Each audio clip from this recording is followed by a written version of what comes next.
ನೋಡಿದ್ರ ಜಾನ್ವಿ, ಬೆಳಿಗಿರೋದೆಲ್ಲ ಹಾಲಲ್ಲ. ಮುಂಗ್ಸಿ ಬಾಯಲ್ಲಿ ರಕ್ತ ಕಂಡ ಕ್ಷಣಕ್ಕೆ ಮುಂಗ್ಸಿ ಮಗುನ ಸಾಯಿಸಿರಲ್ಲ. ಹತ್ರ ಇರೋರೇ ಬೇರೆ, ಹತ್ರ ಇರೋ ಥರ ನಡ್ಸೋರೇ ಬೇರೆ.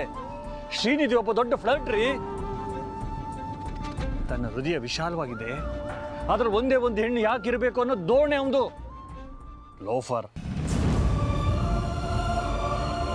ಅವನಿಗೆ ಯಾವ ಹುಡುಗಿ ಹತ್ರ ಹೇಗೆ ಮಾತಾಡಬೇಕು, ಹೇಗೆ ಮಾತಾಡಿದ್ರೆ ಒಂದು ಹೆಣ್ಣಿನ ಮನಸ್ಸು ಗೆಲ್ಲಬಹುದು ಅಂತ ಮಾಸ್ಟರ್ ಡಿಗ್ರಿ ಮಾಡಿದ್ದಾನೆ.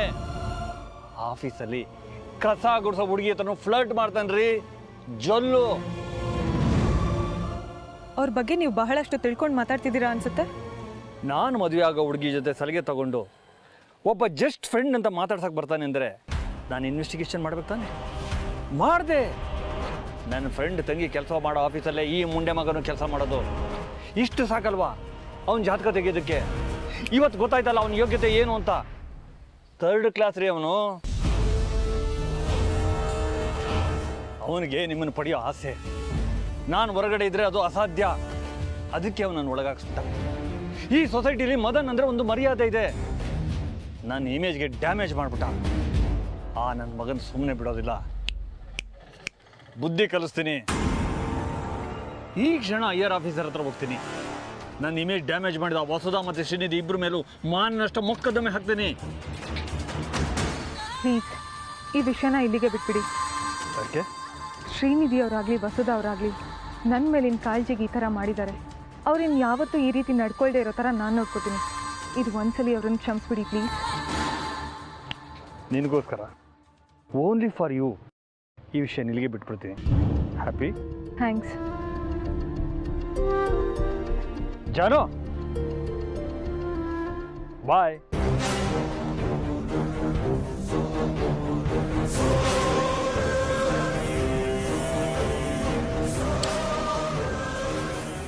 ಎಲ್ಲ ಶ್ರಮನೂ ವ್ಯರ್ಥ ಆಗೋಯ್ತು ಮಾಮ್ಸ್. ಜಾನುಗೆ ನನ್ನ ಬಗ್ಗೆ ಇದ್ದ ಒಳ್ಳೆ ಅಭಿಪ್ರಾಯನ ಕಳ್ಕೊಂಡಿದ್ದಾಳೆ. ಅವಳು ಕಳ್ಕೊಂಡಿಲ್ಲ ಅಂದರು ಆ ಮದನ್ ಎಷ್ಟೊತ್ತಿಗೆ ನನ್ನ ಬಗ್ಗೆ ಇಲ್ಸಲ್ಲದೆಲ್ಲ ಹೇಳಿ ನಂಬಿಕೆ ಹಾಳಾಗೋ ಥರ ಮಾಡಿರ್ತಾನೆ. ಎಲ್ಲಿ ಹೋದ್ರು ಬರೀ ಡೆಡ್ ಎಂಡ್. ದಾರಿನ ಕಾಣಿಸ್ತಿಲ್ಲ. ಕೆಟ್ಟೋರಾಗಿರೋ ತನಕ ಕೆಟ್ಟ ಕೆಲಸ ಮಾಡೋದನ್ನ ಬಿಡೋದಿಲ್ಲ ಶ್ರೀ. ಆದರೆ ಒಳ್ಳೆಯವ್ರ ಸಮಸ್ಯೆ ಏನು ಗೊತ್ತಾ, ಆಗಲ್ಲ ಅಂದ ತಕ್ಷಣ ಕೈ ಕಟ್ಕೊಂಡು ಕೂತು ಬಿಡ್ತಾರೆ. ಆ ಮದನ್ಗೆ ಹೊಡೆದೆ ಬಡ್ದೆ ಬೈದೆ ಪೊಲೀಸ್ ಸ್ಟೇಷನಲ್ಲಿ ತಕ್ಕ ಶಾಸ್ತಿನೂ ಮಾಡಿಸ್ದೆ. ಆದರೆ ಅವ್ನು ಜಾನು ಹಿಂಗೆ ಹೋಗೋದನ್ನು ಬಿಟ್ನಾ?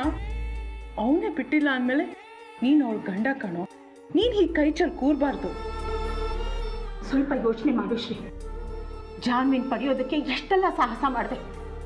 27 ವರ್ಷದಿಂದ ಸಾಕಿರೋ ನಮ್ಮನ್ನು ವಿರೋಧಿಸ್ಕೊಂಡೆ. ಆಗ ನಿನ್ನಲ್ಲಿರುವ ಸ್ಥೈರ್ಯ ಎಲ್ಲಿ ಹೋಯ್ತು ಶ್ರೀ?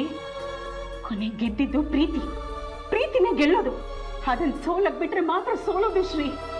ನಾವು ಅನ್ಕೊಂಡಿದ್ದ ಹಾಗೆ ಲೋಕ ನಡೆಯೋದಿಲ್ಲ ಶ್ರೀ. ಜಾನ್ವಿ ನಿನ್ಗೆ ಸಿಗ್ತಾಳೆ ಅಂತ ಅನ್ಕೊಂಡಿದ್ಯಾ? ಕೊನೆಗೂ ಸಿಕ್ಕಿದ್ಲು. ಅವಳಿಗೆ ಆಕ್ಸಿಡೆಂಟ್ ಆಗುತ್ತೆ, ಈ ರೀತಿ ಮೆಮರಿ ಲಾಸ್ ಆಗುತ್ತೆ ಅಂತ ನಾವು ಅನ್ಕೊಂಡಿದ್ದೀವ? ಅದು ಆಯ್ತು. ಬದುಕು ಬಂದ ಹಾಗೆ ಸ್ವೀಕರಿಸಬೇಕು ಶ್ರೀ. ಆದರೆ ಅದು ನಮಗೆ ಕೊಡೋ ಸವಾಲುಗಳಿಂದ ನೊಂದು ಹೋಗ್ತೀವೋ ಬೆಂದು ಹೋಗ್ತೀವೋ ಅದು ನಮ್ಮ ಕೈಯಲ್ಲಿರುತ್ತೆ. ಎಂಥ ಪ್ರೇಮಿನೇ ಆಗಿರಲಿ, ಅವನಿಗೆ ಅವಳ ಲವ್ವರ್ನ ಈ ರೀತಿ ಪದೇ ಪದೇ ಹೊಸದಾಗಿ ಪ್ರೀತಿಸಿ ಅವಳನ್ನ ಪಡ್ಕೊಳ್ಳೋ ಚಾನ್ಸಸ್ ಸಿಗತ್ತಾ ಹೇಳು?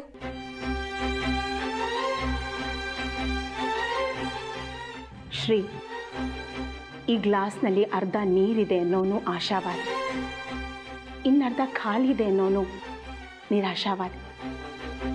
ಆದರೆ ಬುದ್ಧಿವಂತ ಈ ಗ್ಲಾಸ್ನಲ್ಲಿ ಅರ್ಧ ನೀರಿದೆ, ಅರ್ಧ ಗಾಳಿ ಇದೆ ಅಂತ ಈ ಗ್ಲಾಸ್ ಖಾಲಿ ಇರೋದಕ್ಕೆ ಸಾಧ್ಯ ಇಲ್ಲ ಅಂತ ಹೇಳ್ತಾನೆ.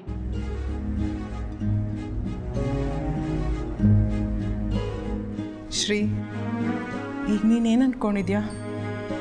ಜಾನು ನೀನು ಯಾವತ್ತೂ ಮಾತಾಡ್ಸಲ್ಲ ಅಂತನಾ? ಹೋಗಿ ಅವಳಿಗೆ ಸಾರಿ ಕೇಳು, ಅವಳು ನಿನ್ನನ್ನು ಖಂಡಿತ ಕ್ಷಮಿಸ್ತಾಳೆ.